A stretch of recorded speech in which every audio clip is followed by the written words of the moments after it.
मनसे अध्यक्षांनी राष्ट्रवादीची भेट घेतली आहे.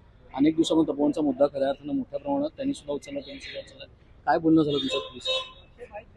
तपोवनातले ज्यांनी ज्यांनी सपोर्ट केला त्या सगळ्यांचं मग खूप आनंद आणि अभिनंदन आणि शुभेच्छा द्यायच्या होत्या. तर राजसाहेबांनी मला सपोर्ट केला, त्याचा खूप आनंद झाला. म्हणून त्यांच्याबरोबर गप्पा चर्चा केली तर आणि हे कसं वाचलं पाहिजे आणि एकंदरीतच झाड हा विषय कसा चांगला झाला पाहिजे आणि वाचली पाहिजे याच्याबद्दल चर्चा केली. मात्र मुख्यमंत्र्यांनी या संपूर्ण प्रकरणावरती पहिल्यांदा जेव्हा ते व्यक्त झाले तेव्हा त्यांनी सांगितलं की ऍक्टिव्हिजम केला जातोय, अनेक जण राजकीय दृष्ट्या पर्यावरणवादी होऊ पाहत आहेत. एक प्रकारे ज्या पद्धतीने वृक्षतोडीला विरोध करणाऱ्यांवर त्यांनी टीका केली. तुम्ही सुद्धा सरकारमधल्याच एका पक्षाशी जोडले गेलेले आहात, याला कसं उत्तर द्यायचं? महाजनांनी सुद्धा तिथे जाऊन आम्ही वेगळी झाडं लावतो असं सांगितलं. नाही, आपण बोललो ना की वेगळी झाडे पण अशी काही लागत नाहीत आणि ते बरोबर होत नाही. आणि 15 फुटी झाडं वगैरे तर अगदीच मजाक आहे ती. ज्या जागेत झाडं आलीच नाहीत तिथं आता 15 फुटी झाडी कशी लागणार? तिथं मातीच तशी नसेल, खतच नसेल, पाणीच नसेल तर कशी येते ना? जे आहेत ती तोडायची कशाला? याच्यावरती बोलणं झालंच आपल्याला. मुद्दा असा आहे की आहे ती झाडं तोडायला नाही पाहिजे, वेगवेगळे व्हायला पाहिजे. ज्या परंपरेने जे सण आहे त्याचा हे सगळं व्हायला पाहिजे, त्याच्याबद्दल आपण आहोतच, आदर आहेच आपल्याला. पण ही नवीन झाडाची फसवणूक नाही व्हायला पाहिजे, झाडं तुटली नाही पाहिजे. आणि एकंदरीत महाराष्ट्रातली आपली सगळी वनराई आहे, देवराई आहे, त्या कशा टिकल्या पाहिजे तर नवीन कशा झाल्या पाहिजे अशी मसाज. मुख्यमंत्री याला ऍक्टिव्हिजम म्हणतात, राजकीय दृष्ट्या प्रेरित पर्यावरणवादी म्हणतात. मला झाडाशिवाय बाकी असलं काय कळत नाही, काय म्हणतात त्याच्याबद्दल काय विचार करून काय व्यक्त व्हावा हा काय आपला प्रांत नाही. राज ठाकरेंसोबत नेमकं काय चर्चा झाली? राज ठाकरेंसोबत आता नेमकी काय चर्चा, नेमकं काय त्यांनी एकत्रित आंदोलन कोणाला जो सपोर्ट केला ना त्याच्याबद्दल मला खूप आनंद झाला, म्हणून त्यांना भेटायला आलो. ही चांगली गोष्ट आहे. आणि पुढे पण अशी तपोवन अशी झाडं वाचावी त्याच्याबद्दल काय करता येईल, कसं करता येईल या विचार.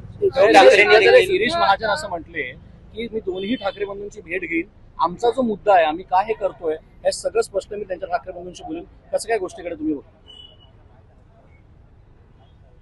काय म्हणले ते की मी दोन्ही ठाकरे बंधूंची भेट घेईन आणि सरकारचा मुद्दा तरी काय आहे, सरकार तिकडे काय आहे याच्या गोष्टी करत नाही, मी ठाकरे बंधू समजून सांगतो. ठाकरे बंधून ते बघून घेतील ना. उद्धव ठाकरेंना काय भेटणार? उद्धव ठाकरेंनी देखील तपोवनाच्या जे वृक्षतोड आहे भेटला म्हणजे योगायोगानंच भेटलो असं. या सगळ्यांना आपण भेटून म्हणजे ज्यांनी ज्यांनी सपोर्ट केलाय त्या सगळ्यांनी आपल्याला झाडं वाचवण्यासाठी हे सगळं करायलाच हवं. तुम्ही सतत त्या ठिकाणी आंदोलन करताय, मात्र सरकार काही नमती भूमिका घेत नाही. एकत्रित आंदोलन करण्यासंदर्भात काही तुमची चर्चा नाही, सरकार आपलं काय दुश्मन थोडी आहे. आंदोलन करण्याचं म्हणजे त्यांना आपली भूमिका समजलीच पाहिजे आणि झाडं वाचली पाहिजे. एकत्रित काही दोन ठाकरे बंधूंना तुम्ही सर्व एकत्रित घेऊन तुम्ही सर्व पर्यावरणवादी असं झाडासाठी येणारी सगळे आपलीच माणसं आहेत. त्यामुळे जेवढे येतील सगळे येतील ते घेऊन आपल्याला झाडं वाचवायचे आणि झाडं वाढवायची आणि ते आपले खरे आई बाप आहेत असाच आपलं म्हणणं आहे ना. आणि हे सत्यच आहे ना, तोच मुद्दा आपल्याला. अजित पवारांनी तुमची पाठराखण केली, पक्षाची भूमिका ही त्यांच्या बाजूनं आहे, त्याबद्दल तुमचं काय म्हणणं? आणि सगळ्यात महत्त्वाचं कलाकारांना सुद्धा तुम्ही काय आवाहन करणार आहात? आणि अजित पवारांनी उपमुख्यमंत्री म्हणून अधिक ठाम भूमिका द्यावी असं वाटतंय? नाही, त्यांनी घेतलीच आहे भूमिका. झाडांसाठी त्यांनी सपोर्ट केला हे मला खूप चांगलं वाटलं. आणि सगळेच कलाकारांनी पुढे येऊन बोलायलाच पाहिजे असं काय नाही. सगळ्यांचं मत हेच आहे की झाडं वाचली पाहिजे असं कोण म्हणतील का? आता काही पर्यावरणवादी विनाकारणच सपोर्ट करत नसतील तर ते जरा त्यांचा विचार करावा लागेल. पण पर्यावरणवादी म्हणजे तू पण पर्यावरणवादी ह्या पण आहे. कोणाला वाटतं काय झाड तोटावं? तुम्हाला वाटतं काय? काय तोटावं वाटतं का झाड? नाही, कोणालाच वाटणार नाही. साधी गोष्ट आहे, सिंपल आहे यार. मूळ झाड नंतर आपण आहोत. मुख्यमंत्र्यांची तुम्ही काही भेट घेणार? कारण शेवटी सगळा मुद्दा त्यांच्या हातात आहे. गिरीश महाजनांशी बोलणं होत आहे, पण थेट मुख्यमंत्र्यांची भेट घेणार? मला ते एक्झिबिशन सेंटर वगैरे जागा विकली जाऊ नये हे प्रामाणिकपणे वाटतं. ते बहुतेक करणार नाहीतच. तसं होणारच असेल तर मग भेटू. शिंदे साहेब, तुम्ही राज ठाकरेंची जवळपास तासभर चर्चा केलेली आहे, मात्र गिरीश महाजन किंवा सरकारमधील मंत्री जे काही सांगताय की दुसरीकडून 15,000 झाडं आणून आम्ही लावणार आहोत, त्या मुद्द्यावरती राज ठाकरेंचं मत आहे. असं हे शक्य आहे? झाडं जगतील नाही जगतील त्यावर सुद्धा सरकार गिरीश महाजन समजत नाही हो त्यांना की हे असं नाही करायला पाहिजे. अशी एकदम हैदराबादला कशाला झाडं आणायला जायला पाहिजे? महाराष्ट्रात काही फॉरेस्ट डिपार्टमेंट नाही.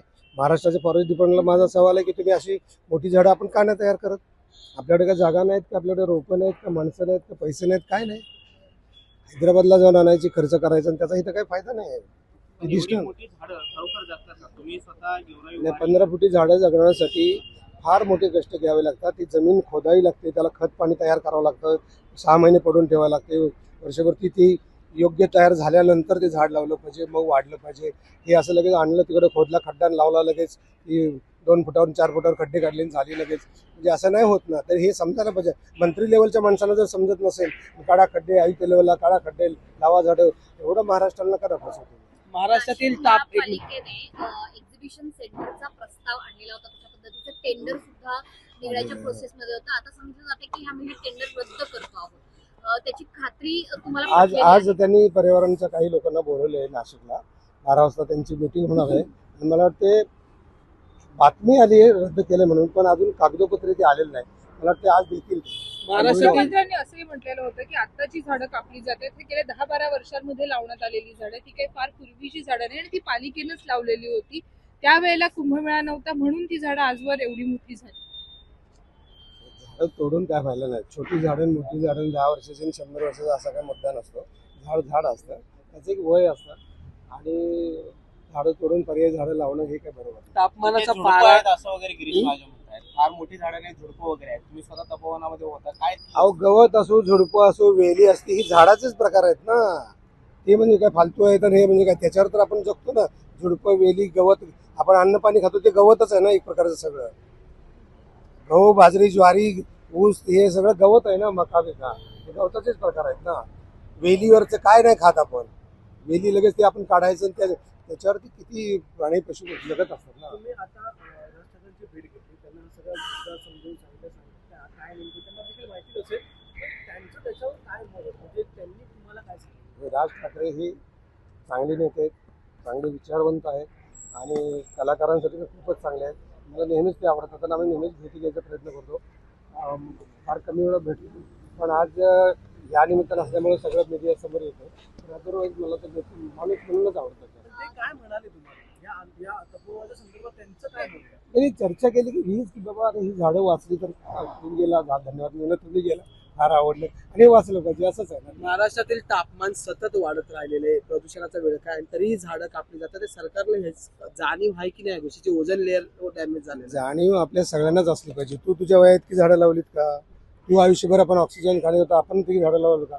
गव्हर्नमेंटने सरकारनं करायचं म्हणजे आपण सगळ्यांनी मिळून करायचं आणि सरकार पण आपलं आपणच त्यांचे आहोत. त्यामुळे आपण सगळ्यांनी मिळून झाडं वाचवली पाहिजे, सगळ्यांनी मिळून झाडं लावली पाहिजे. शेवटचा असं प्रश्न, समाज माध्यमांमधनं नाना पाटेकर असतील, महेश नागपुरे असतील किंवा अण्णा यांना सुद्धा प्रश्न विचारले जात आहेत की नामा फाउंडेशन या बाबतीत पुढे काय येत नाही, अण्णा हजारे अशा वेळी गप्प का आहे. समाज माध्यमांमधनं अशा काही लोकांचीही नावं घेऊन विचारलं जात आहे. त्यांना तुम्ही आवाहन करणार का? कारण अनेक कलाकार तुमच्या सोबत आहेत. नाना पाटेकरांचं मत झाडं वाचवण्याचंच आहे. काल ते नाटकाला आले होते, सकाराम मॅडम नाटक बघितलं, त्यांना खूप आवडलं आणि त्यांनी कौतुक केलं आणि त्यांनी हेही सांगितलं की हा चांगला मुद्दा आहे आणि सगळ्यांनी सारखं मीडियासमोरच बोललं पाहिजे असं नाही. सगळ्यांचं मत आहे, प्रत्येक माणसाचं मत आहे, प्रत्येक माणसाचं मत असलंच पाहिजे, झाडं वाचलीच पाहिजे. तसंच एक यवतमाळमध्ये आठवीच्या विद्यार्थ्यांना एक प्रश्नपत्रिका, सराव प्रश्नपत्रिका, त्यामध्ये यापैकी श्रेष्ठ जात कोणती असा प्रश्न विचारला गेला. काय यापैकी श्रेष्ठ जात कोणती असा प्रश्न विचारला गेला. त्यामध्ये 4 जाती होत्या, ब्राह्मण जात, 4 जाती होत्या. तर काय वाटतं विद्यार्थ्यांना अशा प्रकारे प्रश्न विचारला? मला फक्त झाडांबद्दल काय असेल तर विचार, बाकी विचार नको. थँक्यू. आपण सगळे मिळून झाडं लावूया, सगळे मिळून झाडं वाचवूया, हे लक्षात घ्या तुम्ही. आम्ही वेगळे